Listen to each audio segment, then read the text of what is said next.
A nossa alma vê nulo. Qual é o movimento decisivo em nossa alma que leva a doenças? É o amor do vínculo, o amor que nos liga à nossa família e aos seus destinos. Esse amor do vínculo é elementar. Estamos entregues a ele.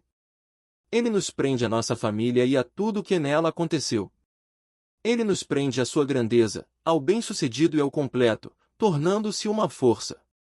Ao mesmo tempo, liga-nos ao que não está resolvido e difícil em nossa família, às suas cargas e à sua culpa. Somos levados a tomar parte na responsabilidade, embora frequentemente não saibamos e nem sejamos culpados por algo relacionado a isso. Mesmo assim temos que carregar junto essa carga. Como ocorre esse vínculo? Que forças agem por trás dele? Pertencer à nossa família é nossa necessidade básica. Esse vínculo é o nosso desejo mais profundo. A necessidade de pertencer a ela vai além até mesmo da nossa necessidade de sobreviver. Isso significa que estamos dispostos a sacrificar e entregar nossa vida pela necessidade de pertencer a ela. Ao reconhecer as consequências abrangentes dessa necessidade, compreendemos que, devido a esse desejo pelo vínculo, estamos dispostos a ficar doentes e deficientes, morrer de forma estranha ou até mesmo tirar a própria vida, no lugar de outros membros de nossa família. Você ainda consegue me acompanhar? Ou está assustado? Digo isso apenas porque existem maneiras de mudar esses destinos, de forma a encontrar, com a sua ajuda, em um nível mais elevado, a força para nos liberar desses vínculos que nos tornam doentes. O campo espiritual. Todos nós nascemos no interior de uma alma coletiva, em um campo espiritual, que partilhamos com os membros de nossa família. Essa alma vai além dos limites de nosso corpo, ligando-nos de forma profunda a todos os que pertencem a ela. Muitas vezes, tornam-se nosso destino ainda no útero materno. Por exemplo, através de uma deficiência ou talvez através de um aborto ou de alguma outra forma que não chegamos a nascer. Ao mesmo tempo tornamo-nos o destino deles. De uma forma ou de outra, permanecemos conectados. Por um lado, essa alma coletiva abrange uma faixa restrita, ou seja, apenas determinadas pessoas. Por outro lado, vai além, abrangendo um círculo maior ou até mesmo diversos círculos. Por exemplo, o povo a que pertencemos, com seu destino, a sua religião e a sua cultura em comum, a sua raça em comum. Todos eles com seu destino especial e seu passado em comum, bem como suas doenças especiais. Finalmente, a humanidade como um todo e, com ela, a Terra e o mundo. Todos eles exercem influência sobre a nossa saúde e as nossas doenças, bem como sobre as circunstâncias que suportam ou ameaçam a nossa vida. Aqui, restrinjo-me primeiramente apenas ao círculo menor de nossa alma e conto o número de pessoas que pertencem a esse círculo. Às vezes os limites ficam pouco definidos. Talvez você se pergunte, neste ponto, como posso saber quem pertence a essa alma coletiva? Sei disso através de compreensões que me foram dadas, principalmente através das minhas compreensões sobre os movimentos da consciência, que pude verificar durante as constelações familiares, juntamente com muitos outros. Você também pode verificá-los por meio de sua observação.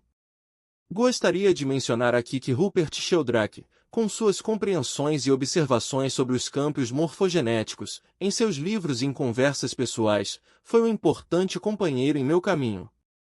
Agora, mencionarei cada uma das pessoas que pertence à nossa alma coletiva.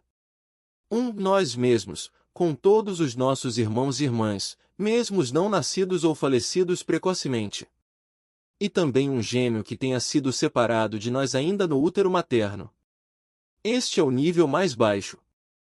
2. Nossos pais, incluindo seus parceiros anteriores, juntamente com todos os seus irmãos e irmãs. 3. Nossos avós, também incluindo seus parceiros anteriores. 4. Às vezes, essa linha ancestral vai ainda além no passado, incluindo alguns dos bisavós. Este seria o círculo dos familiares consanguíneos, cuja influência sobre nossas doenças ou deficiências pode ser observada e verificada.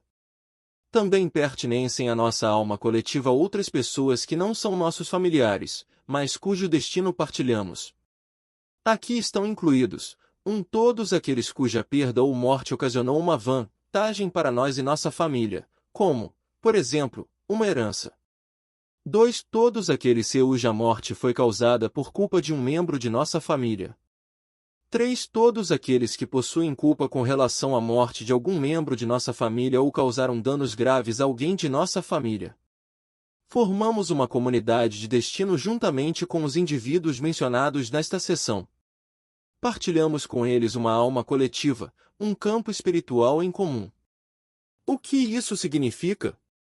1. A sua exclusão de nosso amor faz com que um membro de nossa família passe a representá-los durante a sua vida, sem que tenha consciência disso. Por exemplo, através de uma doença ou de uma deficiência, mas também da forma que vivem e morrem. 2. A sua inclusão consciente à nossa família e à nossa alma coletiva libera nossos emaranhamentos em seus destinos, emaranhamentos que nos fazem adoecer, aliviando suas consequências.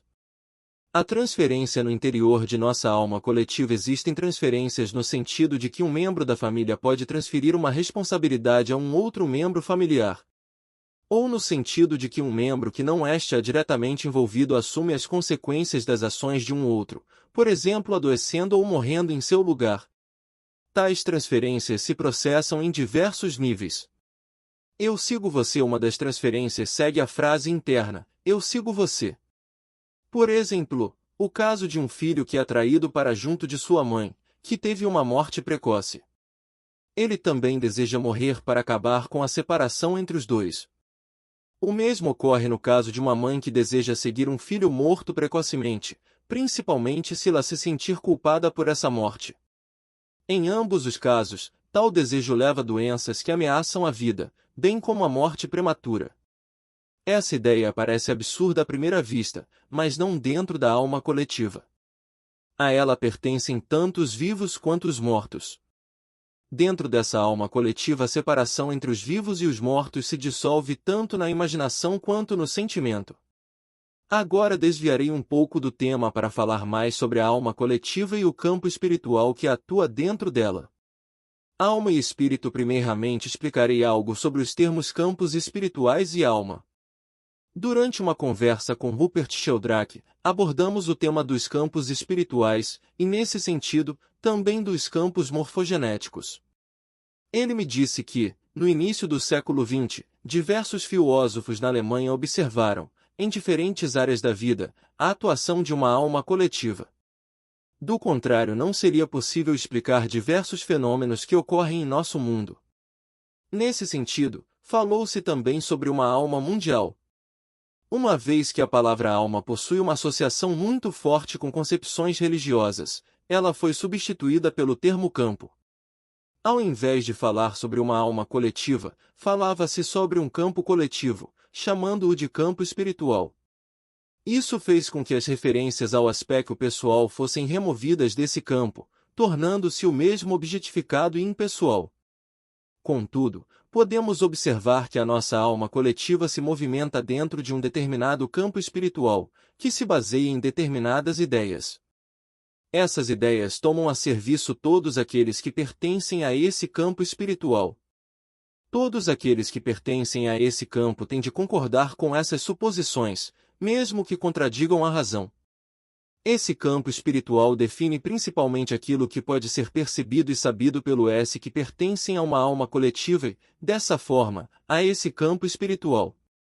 Assim, tais campos espirituais não estão, de forma alguma, relacionados a algo espiritual no sentido de seguir a razão e a percepção exata, mas sim a sistemas de crenças que servem a outros fins.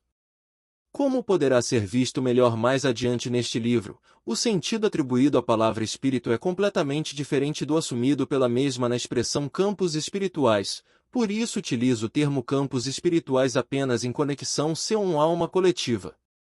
Os campos espirituais estão a serviço da alma coletiva e da união de seus membros.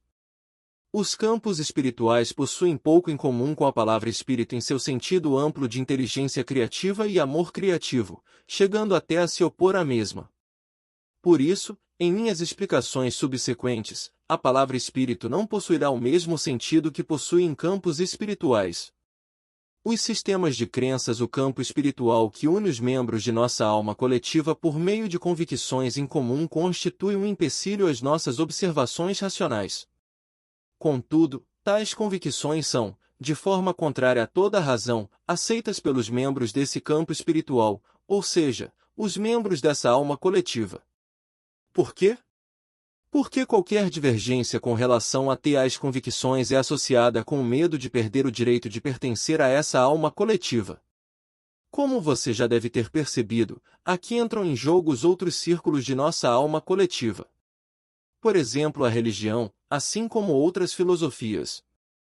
Elas estabelecem seu poder e influência do medo que temos de colocar em jogo o direito de pertencer à nossa alma coletiva.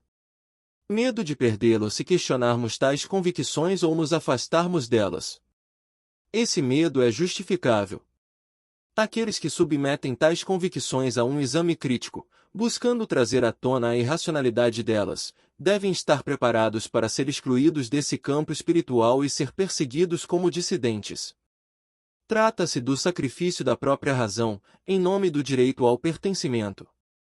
Podemos imaginar quão difícil é seguir a nossa razão, quando isso nos pode custar a saúde e a vida. A pergunta é possível que um campo espiritual se modifique? Será que é capaz de se liberar das amarras desse sistema de crenças?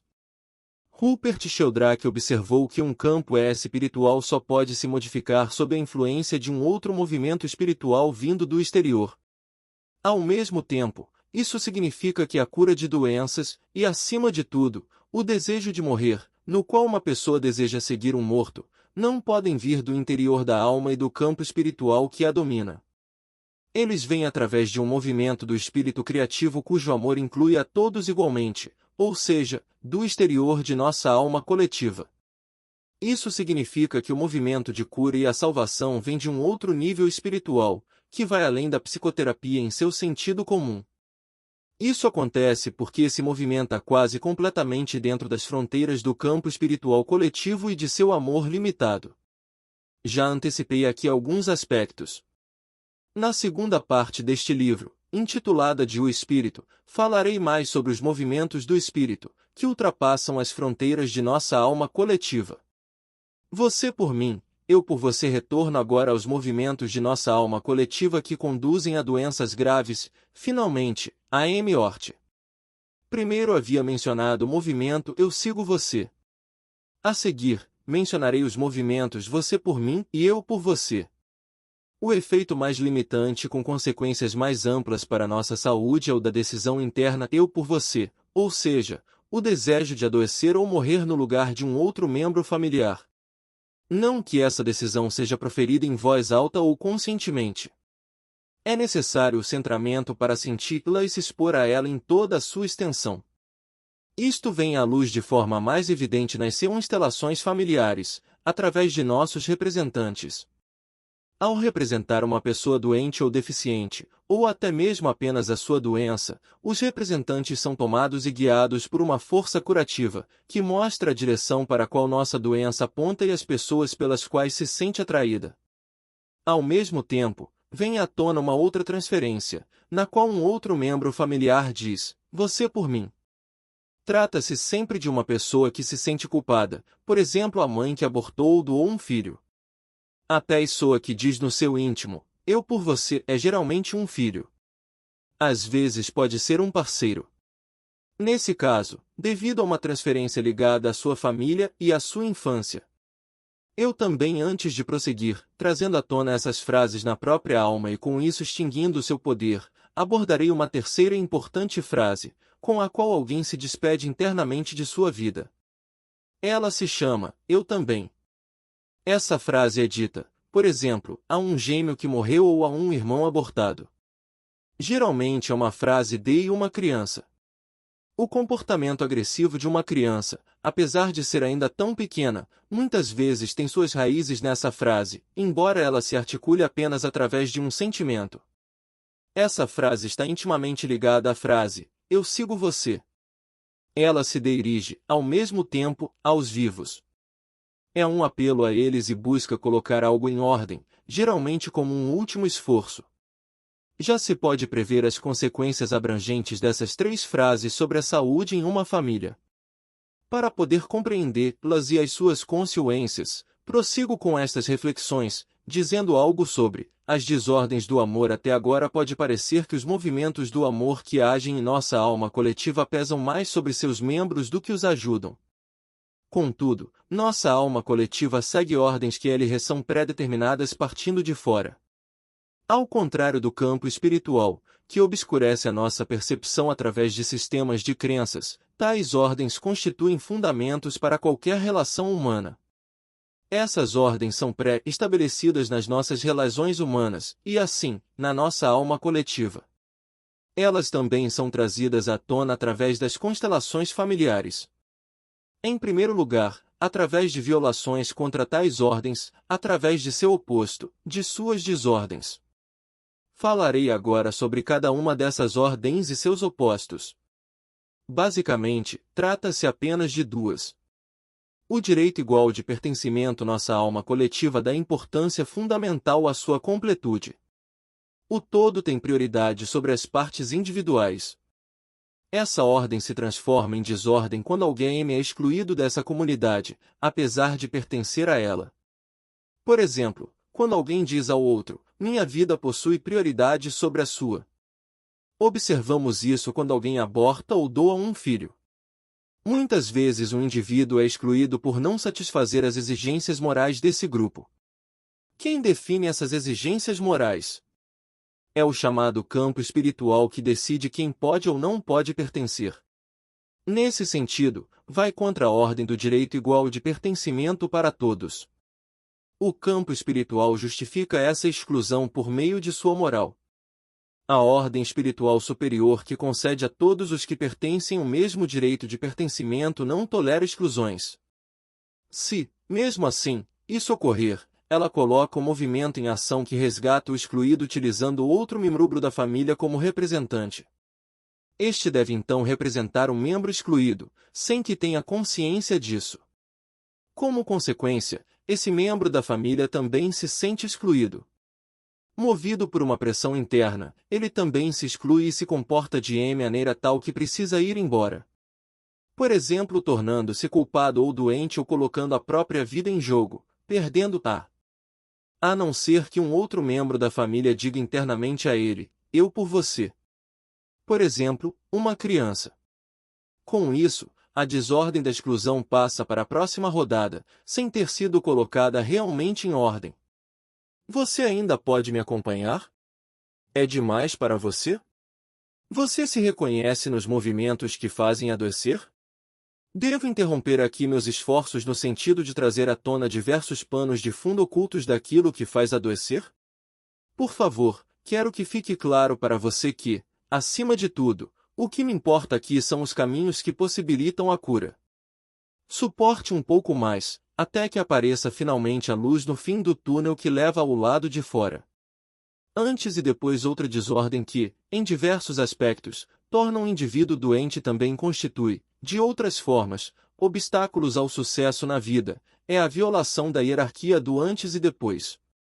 Em nossa cultura, essa hierarquia foi amplamente excluída da consciência. Quanto mais a ignoramos, maior é o efeito adoecedor exercido por ela. Principalmente porque muitas vezes aparece em forma de amor.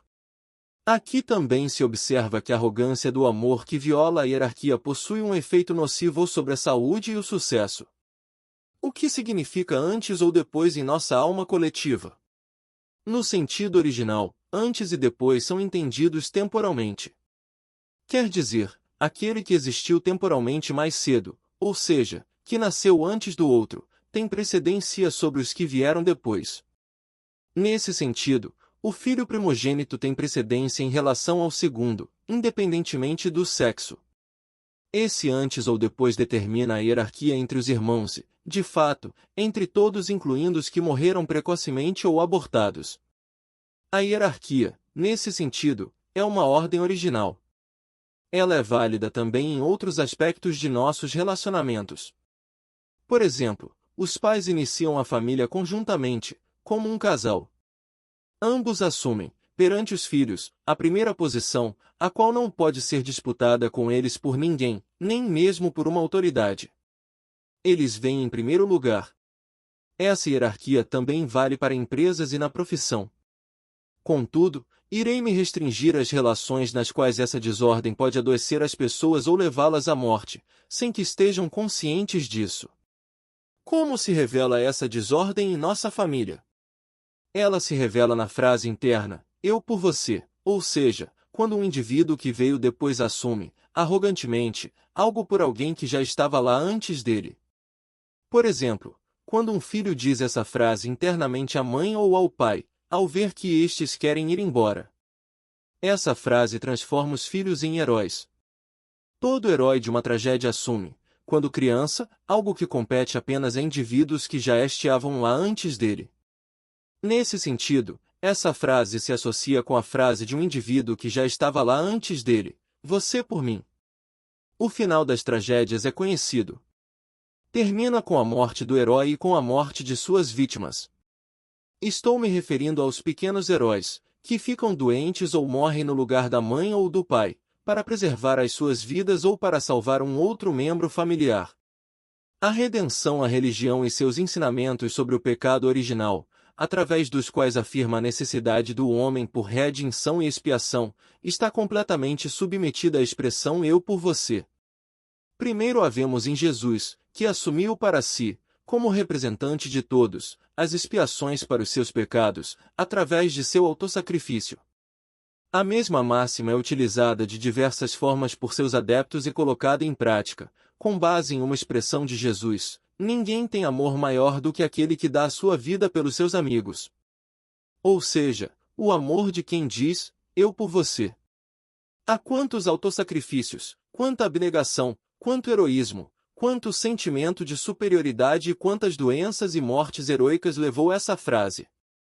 Quantos se sacrificaram por essa frase? Não continuarei me aprofundando nessas conexões. Elas estão ligadas às bases de nossa cultura e ao campo espiritual no qual ela se fundamenta. Mesmo assim torno claro, com essas considerações, até que ponto as doenças e a morte precoce de muitos são motivadas pela religião. Por exemplo, como a expiação pela própria culpa ou pela culpa de outros. Meditação. Nossas próprias frases internas tomamos um tempo para nós mesmos e entramos em um estado de meditação profundo e quieto. Ele é alcançado mais facilmente quando permanecemos no momento, como ele é, sem interferir e sem olhar para frente ou para trás. Após alguns instantes, retornamos à nossa infância. Olhamos para situações nas quais nos preocupamos com nossa mãe ou com nosso pai. A preocupação principal de um filho é sempre se os pais irão permanecer, se irão embora ou se ficarão doentes ou morrer. Olhamos para essas situações com os olhos da criança que um dia fomos. O que acontecia em nossa alma? Como lidávamos com os nossos medos? Havia uma frase interna que dizíamos? Fizemos uma promessa a um poder maior ou até mesmo um voto no sentido de que se você fizer com que eles fiquem, então eu irei. Tais frases são similares à frase antes eu do que você. A pergunta é, o que sacrificamos em tal ocasião e o que estávamos dispostos a sacrificar como retribuição pela dádiva de que a situação da mãe ou de um outro membro familiar melhorasse, permitindo-lhe permanecer conosco? Será que sacrificamos internamente algo de nossa saúde? Estávamos dispostos até a morrer? Como isso afetou a nossa vida? Como passamos a nos relacionar com o nosso corpo? A pergunta é, como é possível desfazer essa promessa e essa frase? Como reencontramos novamente a expectativa de vida plena, nossa alegria e nossa saúde? Olhamos para as pessoas pelas quais estávamos dispostos a sacrificar tudo, apenas para que pudessem permanecer e para que melhorassem. Ajoelhamo-nos, internamente, perante elas internamente e as olhamos. Após algum tempo, ao nos sentirmos realmente numa posição inferior e percebermos sua grandeza perante nós, dizemos, aqui vocês são os grandes. Aqui vocês permanecem como os grandes. Perante vocês sou pequeno e permaneço pequeno. Depois, olhamos para além deles, para um poder eterno, em cujas mãos estão, exclusivamente, o destino deles e o nosso. Talvez, naquela época, tenhamos chamado esse poder de Deus. Olhamos esse poder nos olhos e talvez possamos ver como as lágrimas escorrem sobre suas faces, ao ver tudo aquilo que estivemos dispostos a sacrificar pelos nossos pais ou por outros. Ele nos dá a mão. Reunimos toda a nossa coragem e dizemos a ele: por favor, retire todas essas frases, todas as minhas promessas, todas as minhas esperanças daquele tempo. Eu as coloco em suas mãos e as entrego a seu amor. Da mesma forma que lhe pedi para salvar meus pais, ou quem quer que tenha sido, salve também a mim dessas frases. Por favor. Depois esperamos bastante, até percebermos o que se transformou em nosso corpo e em nosso sentimento de vida e dizemos a esse poder: eu sou grato. Aqui acompanhei-o apenas nesta única frase. De maneira similar, você pode encontrar por si só a solução para as outras duas frases: você por mim e eu também. Se você achar a solução também nesses casos, penetrará num outro campo espiritual. Um campo espiritual amigável perante a vida de todos nós. De que forma? Feliz. A consciência leve. Temos ainda um último capítulo sobre as ordens e desordens em nossa alma coletiva e no campo espiritual que essa alma domina. Falarei um pouco sobre o elemento sagrado divinizado em nossa cultura e que, ao mesmo tempo, justifica as desordens que levam muitos daqueles que nele confiam a doenças, à infelicidade e à morte prematura. Direi algo sobre a boa consciência e seu lado negro, por muitos desconhecido. Essa consciência, que vivenciamos em nossos sentimentos como culpa e inocência, pertence mais à nossa alma que ao nosso espírito. Entramos em sintonia com esse espírito por meio de um movimento criativo que é voltado para tudo, não importa como seja. Podemos ver que a nossa boa consciência tem mais a ver com a alma, com a nossa alma coletiva, quando observamos a diferença entre as boas consciências de cada família. Ou seja, muitas coisas vivenciadas como culpa em uma família são sentidas em outras como virtude e inocência. A boa consciência serve a fins diferentes em famílias diferentes. Qual é a tarefa de nossa consciência leve? Para o que ou ela deve servir? Ela nos garante, contanto que a sigamos, o direito de pertencimento à nossa família e ao nosso grupo. No final, o sentimento de inocência nos diz apenas que podemos estar certos do nosso direito de pertencimento. É daí que a boa consciência obtém sua importância fundamental para nossos sentimentos e ações.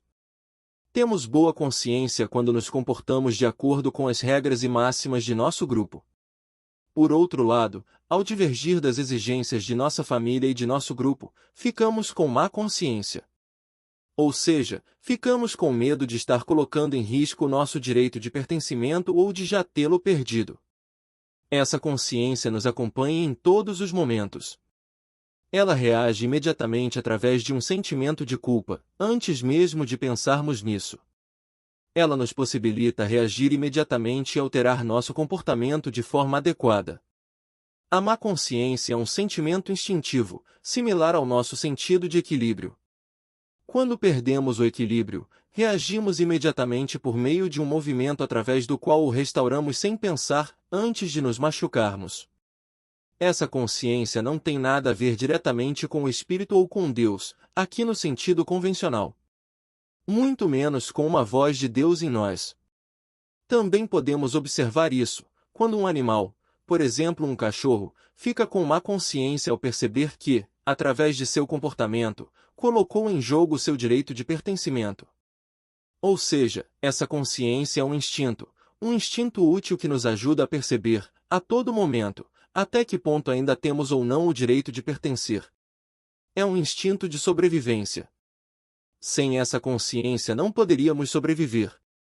Este é o seu lado positivo, de importância vital. Ao mesmo tempo, ela possui efeitos perigosos para nossa convivência humana. Através de nossa boa consciência, decidimos quem pode ou não pertencer à nossa família, no sentido restrito e amplo. Ou seja, por meio da apelação à nossa boa consciência, decidimos constantemente com relação ao direito de pertencimento de outros indivíduos a nosso grupo. Não apenas aqueles que se encontram fora de nossa família e de nosso grupo, mas também membros de nossa família. Por meio da apelação à nossa boa consciência, excluímos os membros de nossa família e de nosso grupo. Nós os excluímos com todas as consequências que recaem, tanto sobre os atingidos, quanto sobre a alma coletiva de nossa família. Por exemplo, que outros membros de nossa família, apesar de não terem tido qualquer participação na exclusão desse membro da alma coletiva, tenham de assumir o destino do excluído, incluindo até doenças graves e uma morte precoce. No final, a boa consciência define sobre a vida e a morte. Essa consciência decide quem pode viver e quem deve morrer. Tudo em nome da justiça, sendo que, no final, a justiça apenas define quem tem ou não o direito de viver. Formulei aqui com todo rigor. Perante a vida não existe inocência ou consciência leve a que alguém possa se referir para dar algo a outrem. Em uma sentença de morte, sim. A consciência espiritual retorna agora às ordens fundamentais do amor, primeiramente a ordem do direito igual ao pertencimento. Por trás dessas ordens atua também uma consciência. Contudo, ela é diferente daquela que sentimos como culpa ou inocência em nossa consciência evidente. Aqui atua uma consciência espiritual, que serve a uma ordem abrangente. Ela está a serviço da vida, de forma igual para todos. Por isso, essa ordem não é percebida, reconhecida ou imposta pela nossa boa consciência. A ordem da consciência espiritual serve ao amor, a ordem da boa consciência sentida justifica o assassinato. Será que fui muito longe? Todos os grandes conflitos, por exemplo entre as religiões, nas cruzadas e nas grandes guerras da atualidade, são guerras de consciência, nas quais um lado se sente melhor que o outro e, por isso, inocente, devido à própria consciência. Extraem disto o direito de colocar o outro lado a serviço de seu próprio Deus, o Deus da própria boa consciência e, se necessário, sacrificá-lo por esse Deus, ou seja, matá-lo em seu nome. A segunda ordem da consciência espiritual, a precedência daquele que vem antes sobre aquele que vem depois, dá a cada pessoa o lugar que lhe cabe no todo e que não pode ser disputado com ela por ninguém. Diferentemente da boa consciência, que o eleva alguns aos céus pela sua inocência e condena outros pela sua culpa, ela é uma ordem da paz, na qual cada indivíduo pode assumir o lugar que lhe cabe. Ao mesmo tempo, esse indivíduo ascende, como que por si só, de baixo para cima nessa ordem, sem que isso gere conflitos. Esta ordem é uma ordem de crescimento, tudo a seu tempo. Até que tudo, a seu tempo, chegue ao fim e se conclua, sem arrogância. Meditação, nosso lugar concentramo-nos no nosso centro. A maneira mais fácil de alcançar isto é expirar profundamente pela boca com os olhos semifechados, e com a boca fechada, inspirar profundamente pelo nariz. Repetimos essa respiração diversas vezes e fechamos suavemente os olhos. Ao invés de permanecer no próprio espaço restrito, estamos centrados numa profundeza ampla, em sintonia com algo criativo que tudo abrange. Centrados dessa forma, percebemos em nosso corpo e em nossa alma a forma como nosso eu encontra seu descanso, onde se percebe em seu lugar, para cima e para baixo, para a direita e para a esquerda, para a frente e para trás. Ao mesmo tempo, percebemos em que parte de nosso corpo falta alguém, onde há uma lacuna que alguém deve ocupar para que a mesma seja preenchida. Quais são os excluídos em nossa vida, em nossa família? Quais são as pessoas de quem estamos separados? Quais são as pessoas sobre as quais nos sobrepusemos? Quais são as pessoas às quais nos submetemos, sem tomar diante delas o lugar que nos cabe? Esperamos até que nós e todas elas tenham tomado os lugares que lhes cabem. Damo-nos as mãos serenamente, olhamo-nos nos olhos e dizemos a nós mesmos e a elas, sim. Após alguns instantes, percebemos em nosso corpo e em nossa alma o que mudou. O que se tornou mais leve? Para onde se esvaiu a nossa pressa? Qual é o sentimento de bem-estar que temos no lugar que nos cabe? O que se curou em nós? E, de repente, onde ficaram nossa inocência e nossa culpa? Elas ainda importam? A necessidade de compensação e o que mais em nossa alma leva a doenças e à morte prematura? A nossa necessidade instintiva de compensação. Sua intensidade se assemelha à dos movimentos da boa consciência, sendo sentida como parte de nossos movimentos de consciência. Ao realizar uma compensação, dando algo de mesmo valor a alguém que nos deu algo, sentimos-nos aliviados. Antes, sentimos-nos em débito perante essa pessoa. Depois, temos nossa consciência aliviada e nos sentimos livres de uma obrigação. Nos animais, podemos observar que os pais apenas dão, muitas vezes até a exaustão, e que os filhotes apenas tomam, sem querer dar algo em troca aos pais. Depois, quando ganham seus próprios filhotes, é chegada a sua hora de dar, sem esperar obter algo em troca. É também por esse motivo que desconhecem a gratidão. No caso dos seres humanos, sentimos uma necessidade incontrolável de fornecer algo de mesmo valor àqueles que nos dão algo. Essa necessidade é a base da troca em nossas relações. Apenas dando algo de valor semelhante ou até maior àqueles que nos deram algo, mantemos a relação com eles, aprofundando-a constantemente. O que essa necessidade tem a ver com a doença ou com a morte prematura? Pagamos para aliviar nossa consciência, para compensar um ganho por meio de uma perda. Acreditamos, também nesse sentido, não poder comprar nada sem pagar com algo de valor igual ou maior. Depois, respiramos aliviados. A forma mais extrema em que observamos e vivenciamos essa necessidade é na expiação por uma culpa, ao nos fazermos culpados por algo perante alguém. Também vivenciamos isso da maneira oposta, quando alguém nos faz algo.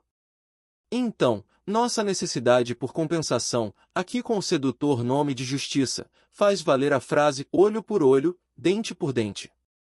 Isso não vale apenas para o outro, mas também para nós mesmos, quando há necessidade de expiação. Expiação, nesse sentido, significa que aquilo que fiz ao outro, faço também a mim. Ou aquilo que o outro me fez, faço também a ele, muitas vezes até mais. Sabemos bem o que isso significa para grupos e povos inimigos. Irei me restringir aos efeitos que essa necessidade possui sobre nossa saúde e sobre nossa vida e ao tanto que elas põem em risco. Agora retorno mais uma vez à boa consciência. Através da expiação em nome da justiça, obtemos de volta nossa boa consciência e, dessa forma, nosso direito de pertencimento à nossa família e grupo. O mesmo vale para aqueles sobre os quais, que expressão horrível, aplicamos justiça. Sentimos-nos aliviados, e eles, muitas vezes, também. Afinal, aplicar justiça sobre eles significa aniquilá-los. Em suas almas, ambos os lados esperam com boa consciência por essa justiça. Estranhamente, não percebemos quão absurda é essa ideia, com suas consequências assustadoras. Fazemos parte de maneira demasiadamente intensa de um campo espiritual que espera e deseja isso. Muitas vezes, nem mesmo percebemos que, diante dessa necessidade, afastamo-nos de nós mesmos, de nossa humanidade. Como escapamos dessa necessidade, capaz de nos adoecer e adoecer os outros, e que é decisiva para a nossa vida e para a dos outros? Deixando-nos levar para um outro campo espiritual, um campo humano ao invés de desumano, no qual deixamos para trás nossas distinções tradicionais entre o bom e o mal e, ao mesmo tempo, nossas distinções entre a vida e a morte. Meditação. O outro amor centramo-nos com amor em nosso corpo. Passamos pelo seus órgãos com uma dedicação profunda às suas maravilhas, principalmente ao nosso coração. Ele bate no ritmo de um coração eterno, do qual vem toda a vida, com amor. Em sintonia com ele, ficamos quietos e em silêncio. Nosso coração bate com o mundo como ele é. Até mesmo com aquilo que negamos. Ele bate em sintonia com a nossa culpa e com a culpa daqueles diante dos quais somos maus e que tememos. Damos a eles um lugar em nosso coração. Entregamo-nos internamente a essa batida do coração, tornando-nos um só com ela. Subitamente, nosso corpo relaxa. Tudo nele encontra o seu lugar. Tudo bate em sintonia conosco. Pertencemos a ele e tudo em nosso corpo pertence a nós. Estamos presentes com tudo nele, completamente presentes. Confiamos a um poder criador tudo aquilo que nos machuca, tudo aquilo que machuca o outro. Soltamos isso e sentimos uma profunda paz. Encontramos novamente o amor, a paz conosco e com os outros, a paz com nosso passado, a paz diante de nossa culpa e suas consequências, a paz diante da culpa do outro e de tudo que ela nos cobrou e continua cobrando. Sentimos o efeito curativo dessa entrega em tudo o que é e que foi. É a esse lugar que pertencemos. Tudo pode ser curado, levado pela vida em sua plenitude, sem culpa, sem expiação, sem justiça, numa corrente eterna em um mar infinito. Sem o bom e o mal, com todos os outros igualmente ali, com amor. Retrospecto agora chega o momento de deter-me. Olho para trás, para as compreensões que me permitem perceber o quanto os movimentos interiores em nossa alma influem sobre nossa saúde e nossa felicidade. Ao invés de preencher a vida, reduzem-na. Ao invés de servi-la, restringem-na. Dói dentro de mim quando penso em sua influência sobre nossas doenças e observo o quanto essas compreensões são deixadas de lado em nossos cuidados com a saúde. Contudo, de minha parte, trouxe uma contribuição possível. Espero que isso tenha tido algum efeito curativo em sua alma e em seu corpo. Nesta parte do livro, prossigo falando sobre nossa alma, compartilhando observações concretas, que o ajudarão, através de sua saúde e da alegria do amor, a ter boas relações. O que faremos é trazer de volta nossos sonhos infantis, nos quais nos sentimos separados de nossa mãe, reconhecendo seus efeitos em nossa vida e em nossas relações posteriores, examinando-os. Em seguida, farei com você exercícios interiores para dissolver esses sonhos infantis de separação. E a partir de sua estreiteza encontrar uma nova amplitude. Eles estão a serviço da vida e a serviço do amor que nos une novembramente ao outro e permite que sejamos felizes juntos. Nossa mãe, a relação mais profunda que vivenciamos em nossa vida foi e é a relação com a nossa mãe, que em seu ventre, nos deu a vida. E isso não é tudo. No interior de nossa mãe, quando ela, junto com o nosso pai, trouxe-nos a vida, começando pelo óvulo fertilizado pelo nosso pai em seu ventre, passando pela longa gravidez, na qual nos desenvolvemos em seu útero, na mais profunda sintonia com ela. 9 meses, até nos tornarmos uma criança completa, pronta para o nascimento e para a separação dela, para ver a luz do mundo como ser completo e respirar pela primeira vez como recém-nascido. Onde fomos parar após o nosso nascimento? Em seu seio. Lá, bebemos, como primeiro alimento para o nosso próprio sistema circulatório, seu leite, vital para nós. Onde se pode ver o milagre da vida de forma mais misteriosa e grandiosa que nessa unidade com a mãe, desde o começo e de abrangência total. O que permanece e resta disso mais tarde, à medida que, passo a passo, separamos-nos dela e de nosso pai, para nos tornarmos independentes? Ao deixar para trás o seio de nossa família para nascer na amplidão do mundo? Será que perdemos nossa mãe e, com ela, nosso pai? Será que, às vezes, perdemos também nosso amor por eles e seu amor por nós? Será que levamos conosco o seu amor nesse segundo nascimento e em nossa vida independente deles? Ou será que rejeitamos esse amor? Por exemplo, através de acusações por meio das quais nos sobrepusemos a eles, como se fossemos os grandes e eles estivessem numa posição inferior. Enriquecemos internamente por meio dessa maneira de tornar-se independente e ser independente? Ou nos tornamos miseráveis e pequenos? Será que nos tornamos realmente mais valorosos para nossa vida de adulto e preparados para retransmitir a vida no sentido completo? Será que algo se colocou entre nós, talvez uma separação dolorosa dela e de nosso pai, que acabou com a nossa felicidade original que pudemos vivenciar com eles? Será que fomos confrontados muito cedo com o outro lado de nos tornarmos crescidos e com a seriedade da vida? Será que lamentamos a perda desses primeiros tempos felizes e nos esquecemos do que havia de grande e profundo antes? De que falei aqui? Que experiência nos aguarda mais cedo ou mais tarde, para alguns de nós de forma mais árdua, para outros, mais suave? Falei da separação e da dor que acompanha essa experiência. Ainda há algo sobre o que refletir. Nossa relação com nossa mãe continua em nossas relações com outras pessoas. principalmente em nossa relação com o nosso parceiro e com os nossos filhos. Ela também continua em nosso trabalho e em nossa profissão.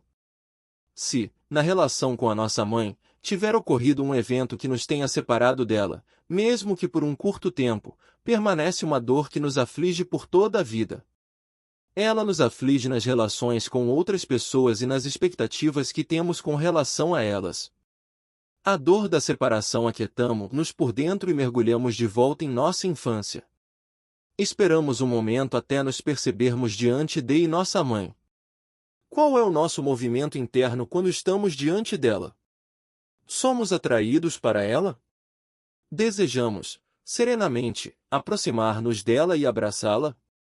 Afastamo-nos dela e não desejamos ter mais nada a ver com ela? Se desejarmos nos afastar dela, detemo-nos internamente, sem nos mover.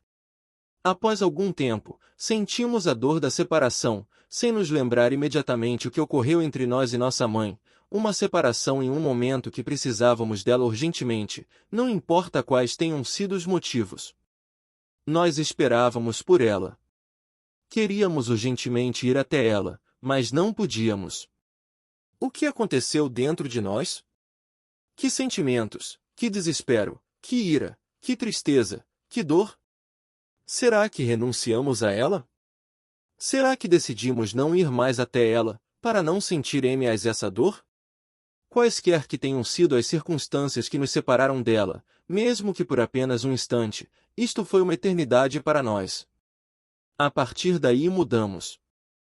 Ao invés de ir até a nossa mãe, permanecemos imóveis, afastados dela. Não queremos mais experimentar essa dor de novo. Para onde foram, subitamente, as imagens e lembranças felizes de nossa proximidade a ela? É como se nunca houvessem existido. Sentimos-nos separados dela. Agora detenho-me um pouco para dizer algo sobre o processo interno que ocorre em um trauma de separação e a dor associada a ele. O trauma da separação. Sofremos um trauma quando vivenciamos uma determinada situação na qual desejávamos nos mover, mas não conseguimos ou não pudemos fazê-lo. Estávamos tão impotentes que não conseguimos nos movimentar. Ao invés de nos mover, permanecemos imóveis. Após o trauma da separação de nossa mãe como criança, permanecemos imóveis diante dela. Ao invés de ir até ela, mantemo-nos afastados dela. Não desejamos vivenciar novamente a dor da separação. Qual foi a consequência? No futuro, permanecemos afastados também em outras relações. Desejávamos nos aproximar de outras pessoas, assim como desejávamos, antes da dor da separação, aproximar-nos de nossa mãe.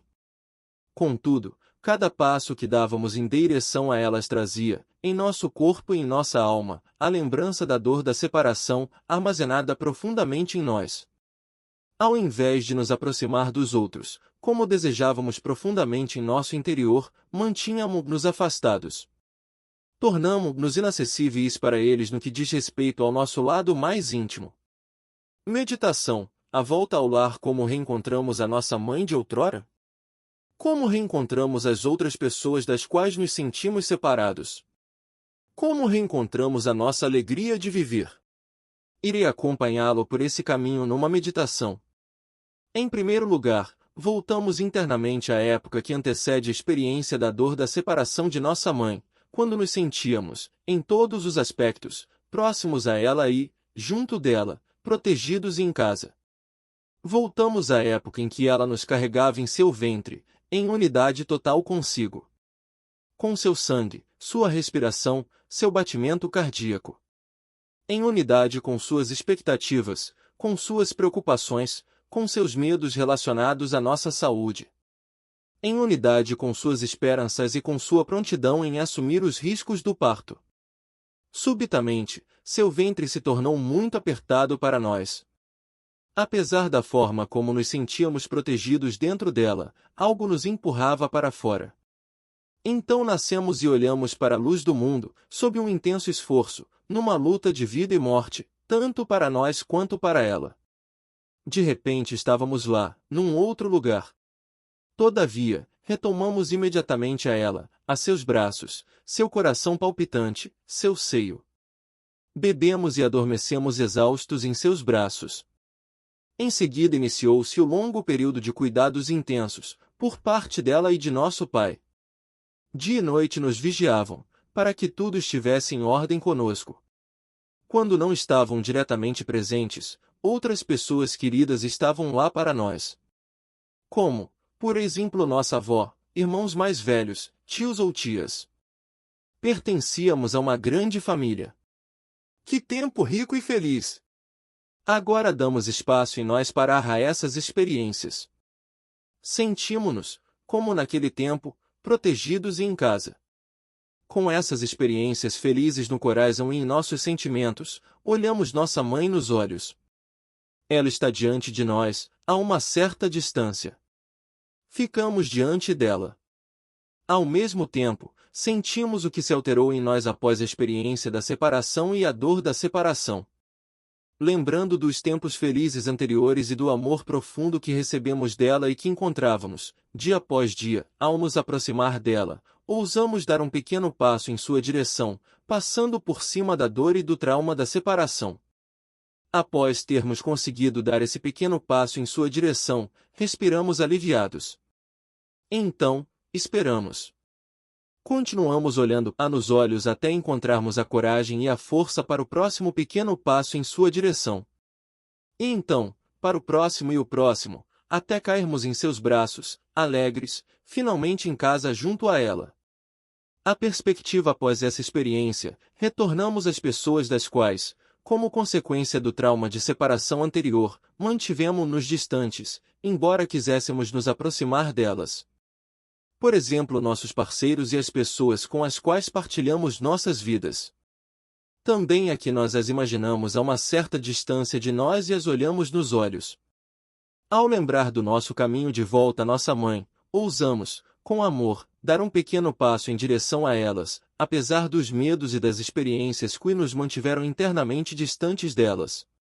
Aqui nos damos o tempo necessário até que, também aqui, um movimento em direção a elas se realize. Qual é o resultado? Estamos prontos para a vida plena, inteira e feliz. Prontos para a cura de feridas antigas e prontos para a ação decidida a serviço da vida, nossa vida e a vida de muitos outros. Aditamento com relação à mãe, gostaria de fazer uma observação adicional. Ela é sucinta. A forma que alguém se posiciona perante sua mãe é a mesma forma que se posiciona perante seu próprio corpo. Aquele que se sente separado de sua mãe e se afasta dela sente-se, da mesma forma, separado de seu corpo, distanciando-se também dele. Em determinados caminhos espirituais nos quais muitos desejam ascender, muitas vezes de forma terrivelmente exagerada, como por exemplo os estilitas da antiguidade cristã ou, em nossa época, vários yogis, a mãe é eliminada. O mesmo observamos no caso de Jesus, segundo o que nos foi transmitido, quando rejeita sua mãe e vê seu Deus como Pai. Como é que tais pessoas reencontram seus corpos? Quando reencontram suas mães. Quando, após a separação dela, seja qual for o motivo, reencontram-na com amor, novamente em sintonia com a vida como um todo. Como as ajudamos e a nós próprios quando reconhecemos a forma como elas e nós nos posicionamos diante de nossa mãe e nos sentimos separados dela? Como servimos a sua e a nossa saúde de uma forma abrangente e duradoura? Nós e elas retornamos com amor à nossa mãe.